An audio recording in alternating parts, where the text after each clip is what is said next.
Every few years, a new diet emerges promising to be a health panacea that will rid you of fat, increase vitality, and not make you want to kill yourself, only to disappear in health fat obscurity and mocked just a few short years later.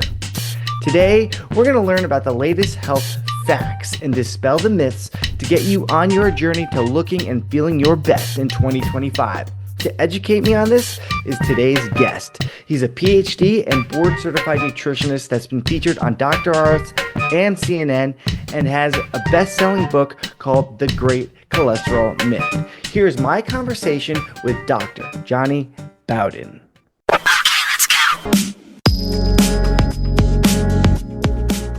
I thought this is a great time to have you on because, you are the nutrition myth buster and, very honored to have you on the show. And especially this time of year, people are really making themselves fat. We're in the holiday mode here and we gotta fix people. Okay. People can't wait till their New Year's resolutions. So we want to, have you on and hopefully you'll help, get people on the right path like you have so many times before. I want to start with this though. How did you start your journey? How did you get the title Nutrition Mythbuster? Well, before I do that, can I just say a word about New Year's resolutions? Since you brought it up, I don't believe in New Year's resolutions. Okay. I think they're a terrible idea, and I'll tell you why. Okay. First of all, do you know anybody who's ever kept them? Never. They last 45 days. Argument post. So the thing about it is, what we want in helping people to do better in their lives with whatever they want to do better with, what we want is people to be empowered, to have a sense of agency, meaning I can actually have an effect on the world. I can have an effect on my own health. I can have an effect on the people I love. So when you have a New Year's resolution, it's imposed from without. It's like somebody picked the date for you. What's so special about New Year's Eve? Okay, so everybody gets a big thing. The bell comes down. You think you're getting a new start, but you didn't create it. I'd rather you pick your own New Year's Eve. I'd rather you say, you know what, September 30th is going to be my day that I'm going to change things. There's nothing wrong with picking a time to change, but you should pick it, not Hallmark cards. That's all I have to say about New Year's resolutions. I want them to be self-generated. And that's kind of the theme that I have for all. You were about to ask about nutrition myth busting. Most of the myths are just narratives that have been agreed upon. And then now people have various interests in keeping those narratives alive, like the low-fat diet or the fact that, cholesterol causes heart disease and statins cure them or whatever the particular narrative is. And if you just use some critical thinking, which is kind of something that we don't teach enough of, you can kind of take apart some of these arguments and say, the emperor has no clothes. And that's kind of what I've been doing for 20 years. And how did you get your start? I know that you came from the entertainment industry, right? You were a musician at one point in time. So, I'm a comic, the road life. I know it's very hard. It's very rough on the body. So you went through it. So take me through that. So were you always fit like this? No, I was exactly what you would expect somebody who grew up in sex, drugs, and rock and roll in Woodstock to be like. I was a drug addict, an alcoholic. I smoked cigarettes, and I, woke up at 11 o'clock in the morning, maybe the hangover. I mean, come on. What's the bad about that, though? You just sold everybody out there. That, right? You want to hang out with me? Well, as you can imagine, because many people in our industry got here in a journey to help heal themselves, whether it be from a physical or mental or whatever it is. I know a lot of fellow addicts who are gurus now and should be because they're great, but they came through that kind of a journey. So, it was the late 80s or so. I decided, I think, enough of that. And I was actually working. I did a lot of road tours of Broadway shows. That was kind of my special thing that I did a lot of, I'd call for the road company to go on tour. And we would sit in the city for a week at a time. There's nothing to do. And all the actors were in shape and they all, knew how to do all this stuff because that was their job, was to look great. And I was just bored. And I just asked one of them one day at the Goodspeed Opera House, I said, show me how to do some of this. How do you lift a weight? And I'm telling you, that was the initial thing that happened in my life that transformed everything. I said, I like this. This isn't bad. Show me another one. Before a year had gone by, I kind of knew where the gym was. By the way, this is pre-Whole Foods. This is pre-internet. This is people used maps. There were no GP. It was very different. They did not have. We had what they called health food stores, which were these little hole-in-the-wall things that sold like Tiger bars and things like that. And everybody thought people who patronized them were health nuts. So this is a different time, okay? And in that milieu, I wound up kind of knowing where the gym was in Dallas and where it is in Albany. And I knew we would get to a town, I'd go right there. I'd know where the health food store was. And of course, I was eating what everybody told us to eat, the low-fat diet. And I just became kind of a zealot. And then I went and got certified as a personal trainer. And then I decided I liked that so much. I got 6 of those certifications. And I was lucky enough to land a job with no experience whatsoever, just by talking myself into it, at Equinox Fitness Clubs in New York City. First time that they opened in Manhattan ever, September, on the Equinox, 21st of September, 1991. And I was on the floor as one of the original trainers, and I was there for 7 years. And during that 7 years is when I got radicalized, if you will. The good kind. Yeah, the good kind. And that's when I saw with my own eyes that some of what we had been taught wasn't so, or at least needed some questioning. And, it kind of started with, I was a low-fat zealot. I believed in the low-fat diet. I would order an egg white omelet, the dumbest nutritional idea we've had in the last century. I'd order the egg white omelet, and it would come, and if it had some yolk in it, I'd send it back because there was a heart attack right there on the plate. I believed all that stuff. I was a true believer. And we put our clients on these diets, low-fat diets, burn the calories. It's all about the calories. And I won't say that nobody had success with the low-fat diet and calorie counting. Clearly, some people did. It was a much smaller percentage of people than you might think from how much publicity it got and how much it was recommended. It was actually not doing quite as well as everyone thought. And we would have clients who would question us on this because just around this time, Atkins was getting popular. And we'd have these clients who'd come to us and say, this isn't working. I'm not losing. I'm going to try this Atkins thing. And we'd say, no, you can't do that. That's crazy. You'll get a heart attack and die. That guy's nuts. He lose his license. And of course, they didn't listen to us. And they'd go on the Atkins diet. And it didn't kill them. And I would see this and I'd do a little critical thinking because these two things can't be true at the same time. The Atkins diet kills you, and this guy standing in front of me just lost 30 pounds. His eyes are clearer, his blood pressure is lower, his triglycerides are dropped. His doctor is happy, doesn't know why, and his waistline's... They both can't be true. Something here is not working. And I began to question some of this stuff. And I think that's where the nutrition mythbuster was formed. I mean, it started really on the floor of Equinox when clients were defying what we thought was the correct advice about how to eat and how to exercise. And we were so full of ourselves. We're trainers, we're doctors, we're experts, and we couldn't imagine that our advice was wrong. We had to think, oh, they're probably cheating. They're probably eating a lot of calories a night. They're not telling us about it. And that was kind of the atmosphere. It was really quite amazing. Well, you know what? I'm glad that you mentioned the fat thing because we were all sold on this for so long, and I heard, I don't know if you're familiar with the study that they found out that a study was paid for, I guess in the late 70s or maybe it was the late 60s, by the sugar industry to demonize fat. Have you heard about that? And to say fat was bad and really you just need low calories or something like this, something like that effect. But they demonized fat. Are you familiar with that study? Yes, I wrote about that in one of my books. That's a very famous. It's not one study. And how did that go? A series of arrangements that the sugar industry made with researchers such as Mark Hegstead, who was involved in writing the guidelines, the food pyramid. And they would pay these researchers. It was not one study, it was many, many studies. And they would pay these researchers, legitimate researchers, to pursue certain research ends that would show that the real problem in the diet was fat, was calories. Why? Because who would benefit from that kind of analysis? Certainly not sugar. It's not the M&Ms. It's not the Cheerios. It's the calories.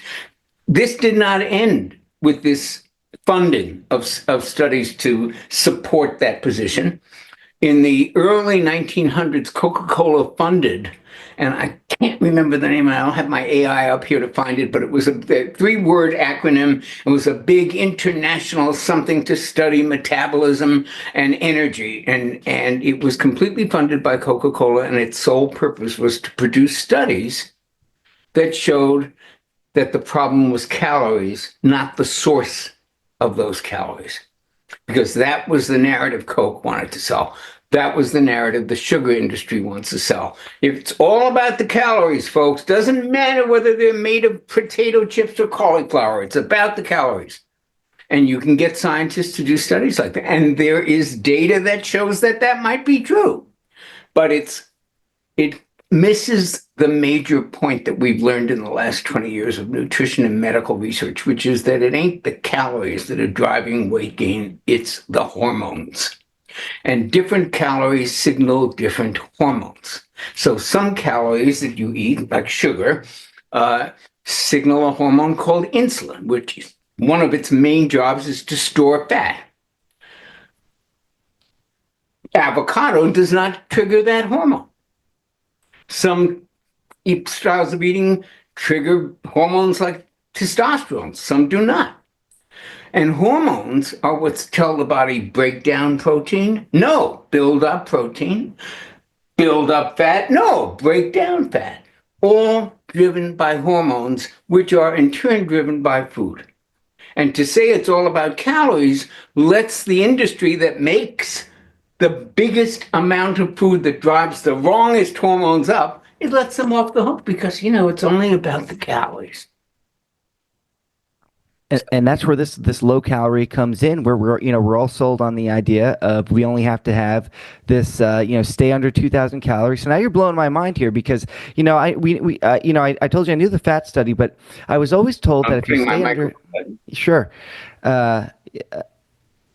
I was always told that if you stay under a certain amount of calories per day, that was the goal, that you could live on McDonald's as long as you stayed under, let's say, 2,000 calories. That is one theory of metabolism. It's and look, get used to it, folks. Scientists don't agree on everything. Real estate agents don't agree on everything. Economists don't agree on everything. Forecasters for the stock market don't agree on everything.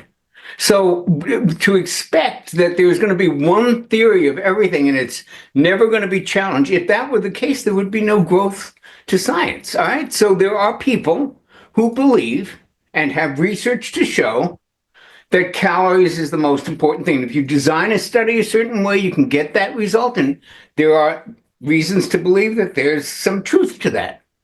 But what's missed is the operation of hormones on metabolism and the fact that food is hormonal information. As Barry Sears, the author of The Zone, said, food is information. It's hormonal signaling.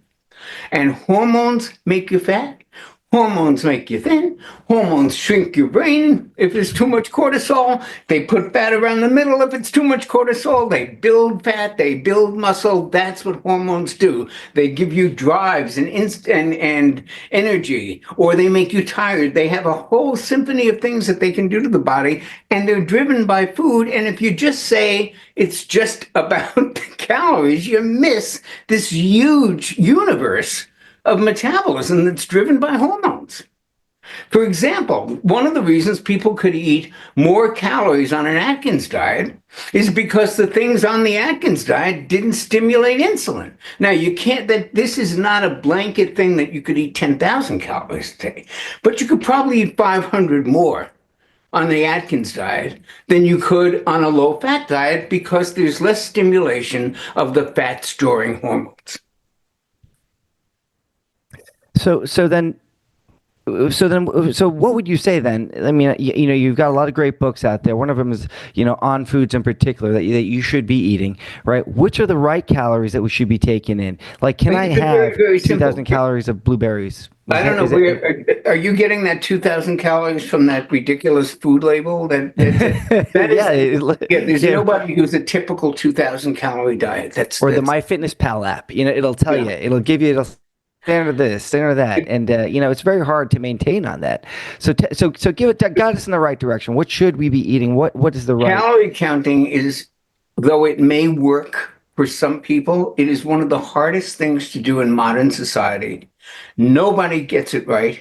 It's incredibly frustrating, and it ultimately doesn't work very well for most people.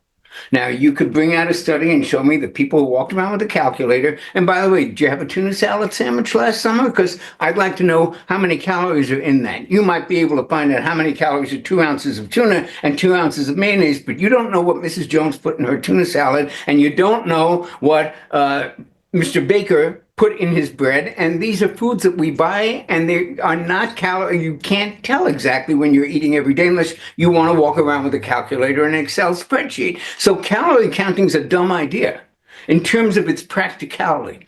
Much better to look at the effect of foods on your blood sugar. Look at the effects of food on your hormones. That's what's making you fat. So wouldn't it be better to just choose foods that don't do that and not worry as much about the calories?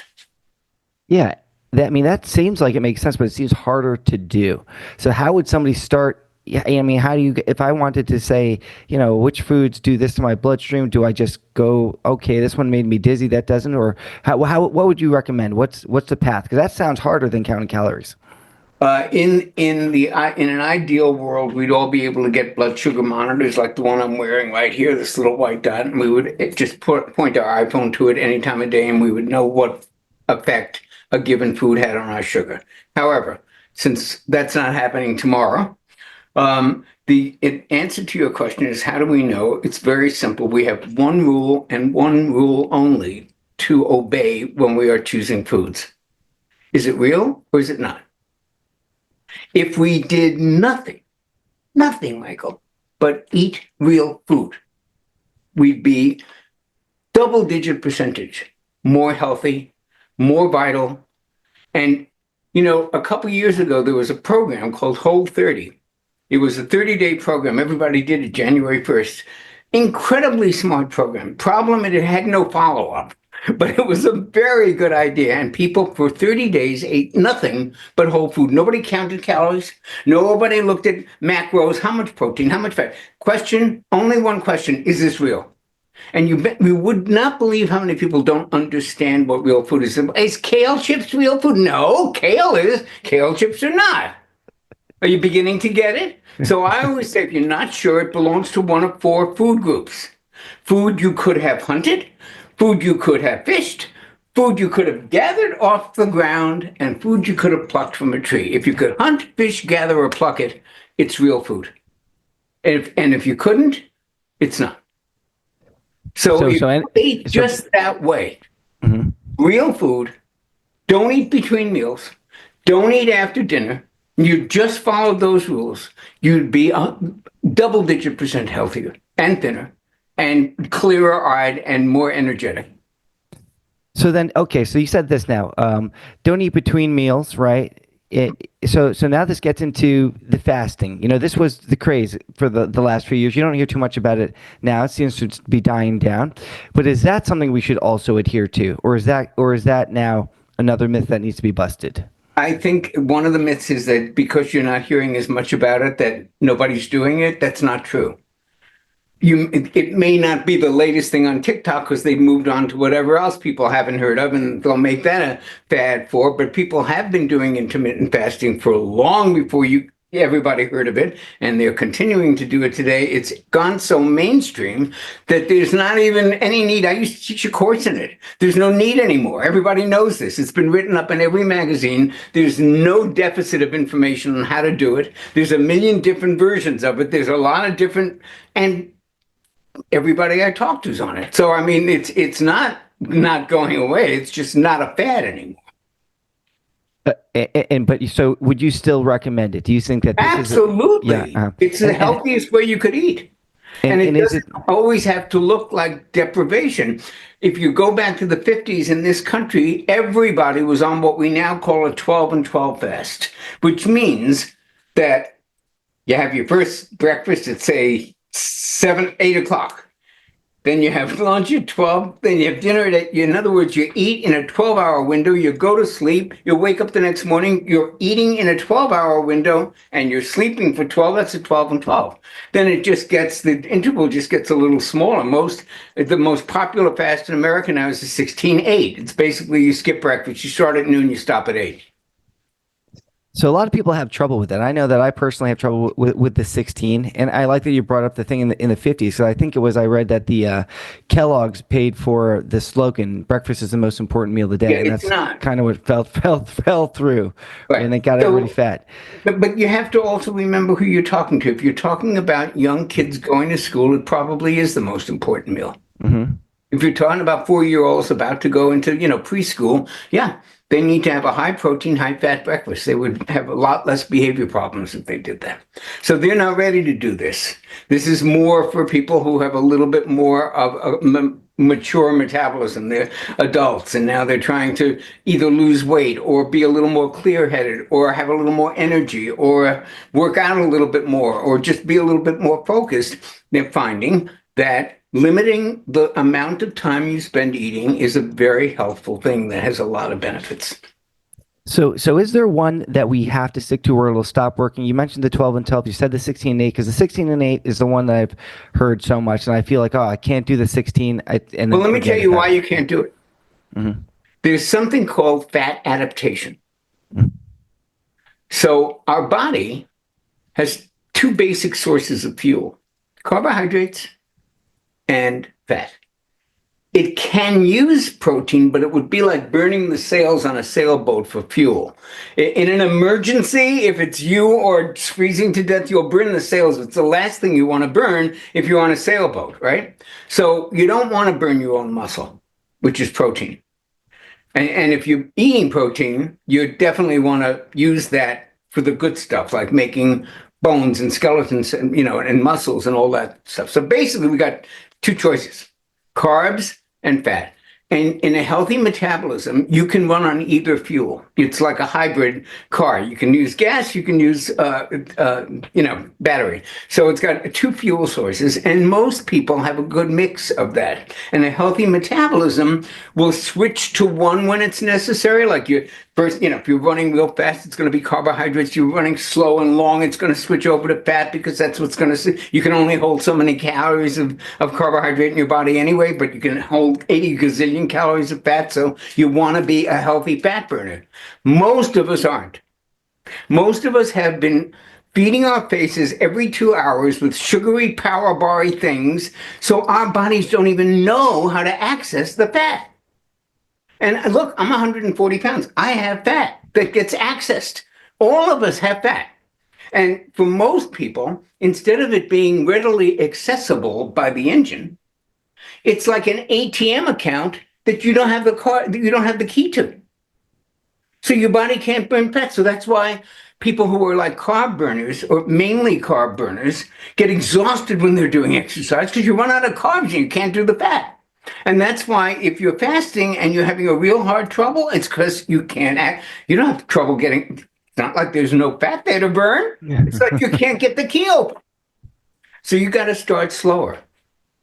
You have to start with the 12 and 12, shorten the distance. You have to teach your body to be a fat burner.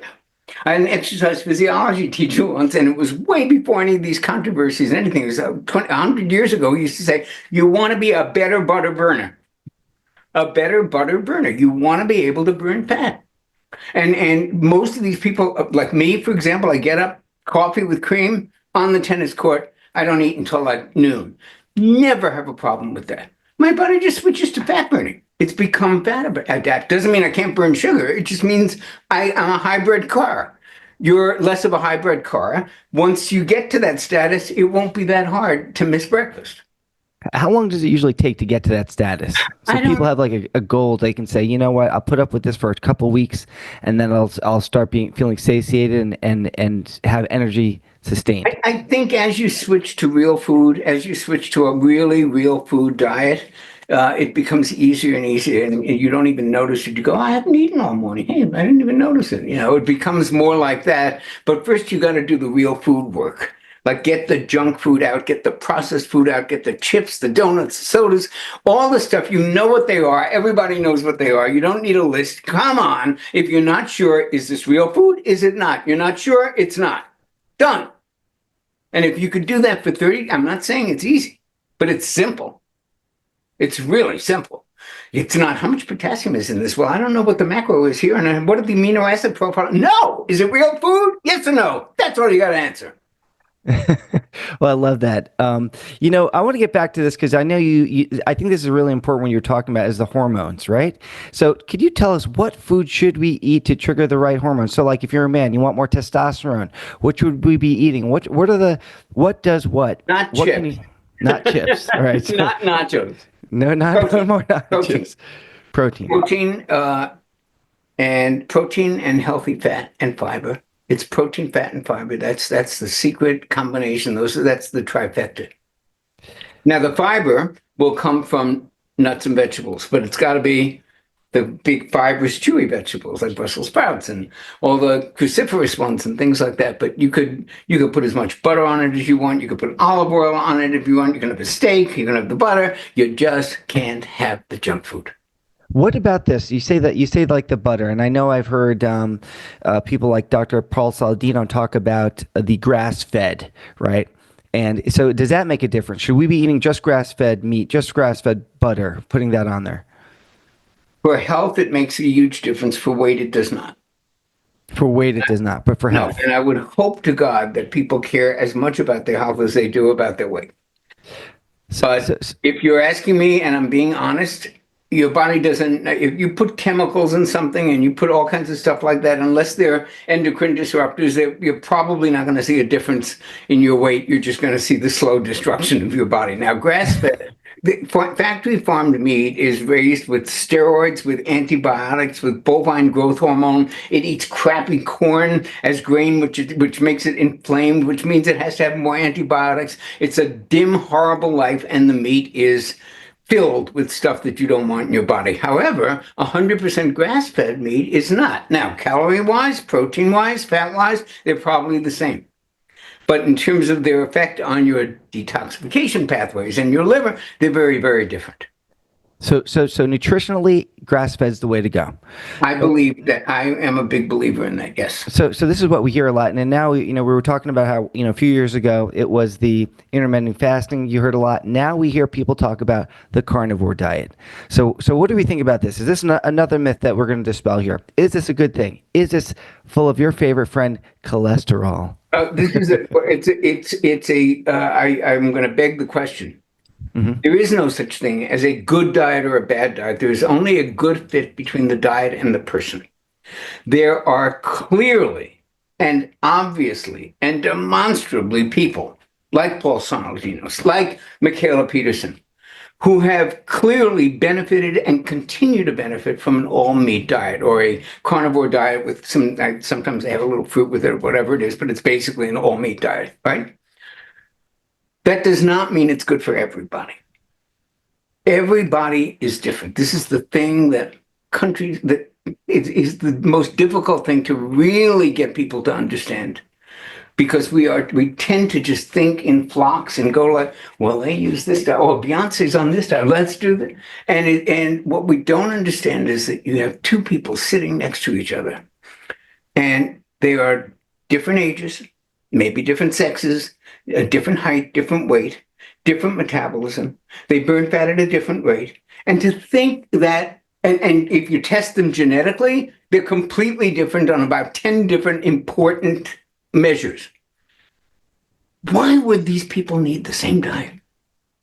Why would they thrive on the same diet? It is just preposterous to think that there is one. That's why I always come back to the real food diet. Because no, you look at the blue zones. This is the areas around the world, around the globe, 5 areas where they have the longest living people in the world that are not in hospitals, that are out there square dancing. The largest population of 100-year-old people. 5 areas. Loma Linda in California is one of them. Loma Linda in California? Yeah, it's one of them. That's the Nagoa Peninsula off of Costa Rica. There's Icaria in Greece. There's Sardinia, and there's Japan, we know that, yeah, right? yeah, Okinawa. Yeah. Not Okinawa. Yeah, there's 5. Yes, there's one in Japan, and the other Yeah. 4 that I mentioned. Okay, so they don't all eat the same diet. And why would you think they would? One is, if you live on the sea, your diet's going to be high in seafood. If you live inland, it might be high in potatoes. If you live, in the northern climates where nothing grows, it might be high in protein and meat and fat. Why would we ever think?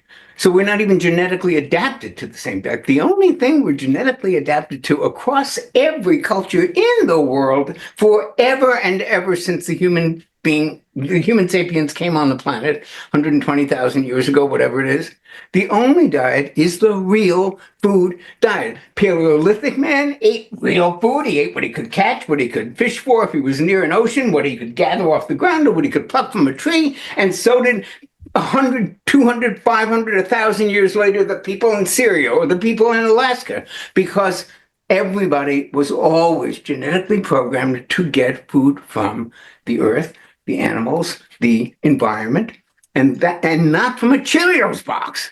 So if you go back to real food, that's the only constant across the blue zones, across the planet, wherever there are healthy people. They're not eating out of a box. They're not eating cereal. They're not eating this garbage that we eat that crowds the inner rows of the supermarket aisle. And I think that's more important message than what diet to follow or what carnivore diet. It's all real food. It's all meat. But so is a vegan diet if it's all vegetables. It's not. The point is real food. Real food.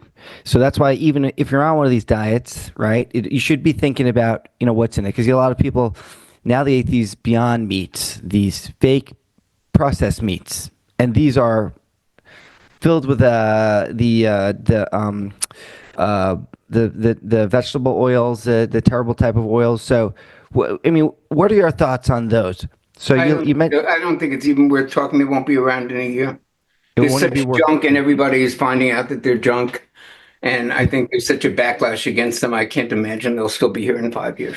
the Beyond Burgers, all this nonsense. This is like straight poison, right? There's a lot of Say that it's just another processed food pretending to be healthy, and it's pretending to be healthy because it's basically trading on the generally assumed common wisdom, which is neither wise nor smart nor anything, but the commonly held belief that animal foods are so bad for you. They are not at all. If the animal was healthy, well raised, humanely, it does not overly stressed, it wasn't shot full of antibiotics and steroids and bovine growth hormone. It was raised in a nice life and humanely slaughtered. Like there's a vet who has a beautiful farm out here where he does that, and he makes sure that meat is a health food. So this notion that, animal products, so they make all this vegan junk food that doesn't have animal products. It's just pulling the wool over the people's eyes. It's health washing. It's like when you all think that that's bad, so we'll make a junk product that doesn't have any of that, and then you'll think it's healthy. That's what that is. it comes back down to it's more processed foods. It's not fitting in those four No, categories. And you said what they it are. is.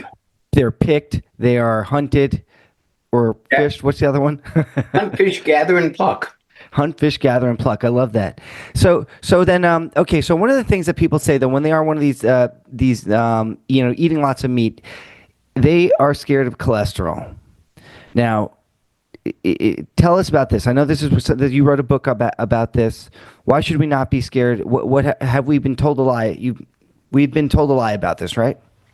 I don't like putting it in terms of lies. It makes it sound like a bunch of doctors got together and decided to deceive us. That's not Mm-hmm. it. What happens is that maybe even in good faith, people come up with a scientific hypothesis. Then they get very invested in it, just like, you get invested in your team that you're cheering on the Super Bowl. They don't want to give it up. And maybe it becomes fed into the regulations or the recommendations and goes through some committees. And now all of a sudden, this element in our diet is now officially kind of recognized as a bad thing.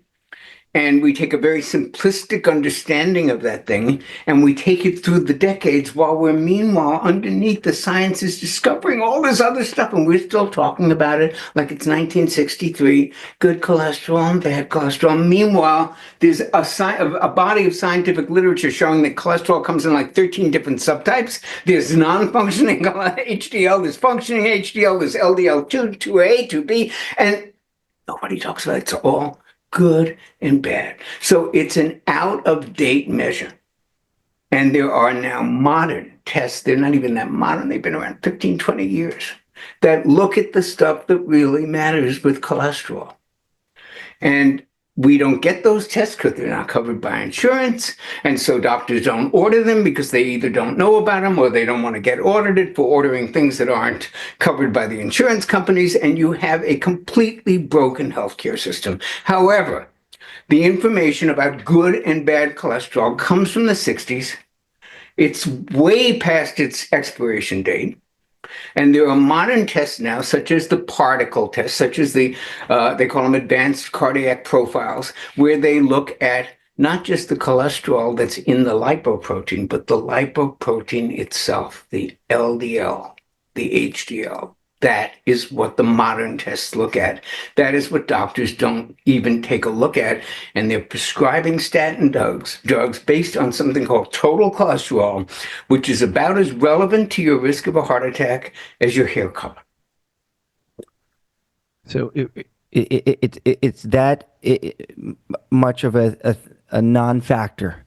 So when we're eating meat, we shouldn't be, or eating anything, we shouldn't even be thinking about this anymore, is that this is part of a risk. Or when they do your blood, they always want to tell you what your cholesterol is. Yeah, but they're telling you your total cholesterol. They are not telling you what your particle number is. They're not telling you how many LDLs you have. They're not telling you the size of those LDLs. Also very important. It is a test. It is like testing like giving a medical diagnosis based on short or tall. Now, being short and being tall, being very short and being very tall are medical facts that you would want to know, because some people who are very, very tall have a higher incidence of certain diseases. Some people who are kind of growth impaired may have a higher incidence of other. Would you want to make a whole medical diagnosis and a treatment plan based on short and tall? Are you serious? And that's what we're doing with good and bad cholesterol. They are writing prescriptions based on an algorithm that says if your LDL is this much, forgetting the fact that there's all kinds of LDL. They do different things in the body. There are some we should be very afraid of, yes, but there are some that we shouldn't. And the good and bad cholesterol test doesn't tell you that. And what so it's not that cholesterol doesn't matter. It's that it's being measured inaccurately. And prescriptions are being written based on an obsolete measurement.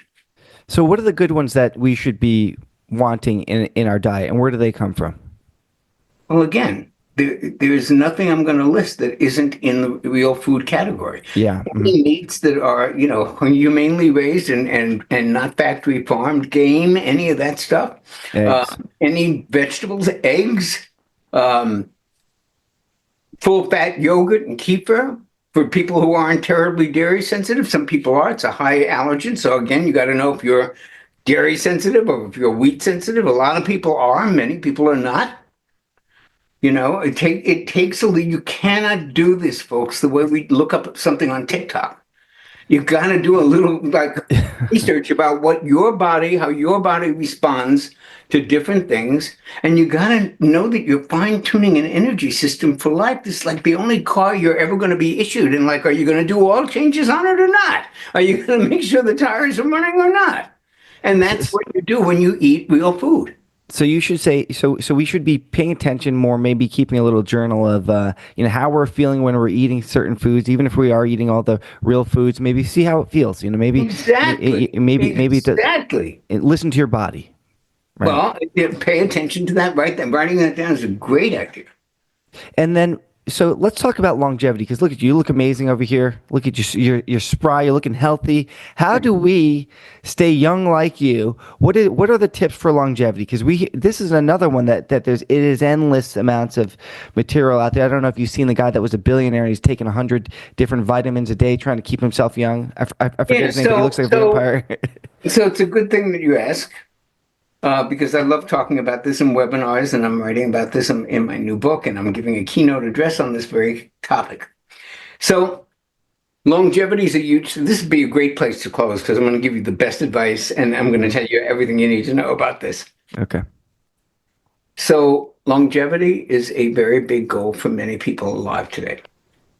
They want to live longer. There are people like Dave Asprey talking about living to 150. There's that billionaire you mentioned who takes the 180 pills a day.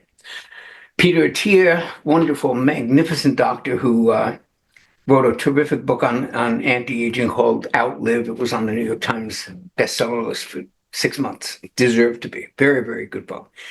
And in it, he talks also about, like, how do we become kick-ass 100-year-olds? And what is a kick-ass 100-year-old? Well, it's a 100-year-old who could do some good functional tasks. Take the groceries out of the car and bring them into the house. He could take a 15-pound luggage thing and put it in the overhead compartment. He can walk on his own accord. He has some energy and some sharpness. That's a kick-ass 100-year-old. What do we got to do to be that? So Peter Attia comes up with this huge kind of thing. He goes, we lose this much muscle in our 50s, this much stability, this much mobility. So we have to do these kind of exercises in our 50s and these kinds in our 60s. And then we got to do this. And then the biohackers come in and they want to do ice baths because that's going to help them with their adrenal response and their stress, which may very well be true. And then you got the billionaire who's got 180 vitamins that he's taking, and that may well be true. Who knows? But researchers said to themselves, this is all great. But you know what? There are some kick-ass 100-year-olds on this planet. Why don't we go observe them and see what they're actually doing? They got there. What do they do? What are the lessons? So they go to Sardinia, which is one of the 5 blue zones that we talked about. And Sardinia happens to have the largest number of 100-year-old active men in the world. And a lot of them are shepherds. So they went and they did an observational study on Sardinia. The longest lived people in the world, the people Peter Attia wants to help us become, the people who the ice bath folks and the billionaire want to be when they're 100. And here were the 3 lessons. Lessons learned from the longest lived men in the world. Lesson number 3, live where there are lots of stairs. The first thing you notice about Sardinia, if anybody watched White Lotus, you've seen pictures of it. You can't walk out of your house and go to the grocery store without walking 6,000 steps. Everywhere you walk, there's just hills and steps and valleys, and that's just how Sardinia is. So obviously, they're tongue-in-cheek when they give you this lesson, but what they are saying is that these people never stop walking. That's the first thing. Third thing. Second thing. What do these guys do all day? Are they cops? Are they emergency room attendants? Are they working in the casinos? Are they doing high stress? No. They're out in nature in the gorgeous hills of Italy with the sweetest animals that ever lived, sheep. And they spend 8 hours a day in what's called parasympathetic mode in their nervous system, which is rest and digest, which is where all the good stuff takes place, detoxification, healing, immune system, all of that stuff, and spend 8 hours a day in that serenity. So the second lesson was spend a lot of time around sweet, docile animals. And you can translate that anywhere you want to. Get rid of some toxicity in your life. And the number 1 lesson, number 1 with a bullet, it was so powerful and so ahead of everything else in terms of predicting long life and predicting health for that long life. And that lesson was make friends and family your number 1 priority, period. And the happiness study out of Harvard, it's a 4-generation study that looked also at people and their health outcomes over 4 generations, found that connection to other social human beings is the number 1 predictor of both life and health. End of story. Wow, that is amazing. That is and I've read the studies on that too. That it makes it lowers your stress, and your social circle is so important for for your longevity. Well, Jonny, you gave us some great information today. Thank you so much for joining. It's Where been do you my want to pleasure. send? Where do you want to send people if they want to buy your book? What's the next book you're working on, by the way? It's called The Great Cholesterol Revolution. It'll be out next year, but I would love people to buy The Great Cholesterol Myth. And you can follow me at Jonny Bowden on Instagram, no H in Johnny. And my website is www.johnnybowden.com. And I'll put all that in the show notes again. Thank you so much for joining us. It was a pleasure talking to you. Pleasure And talking you, to you.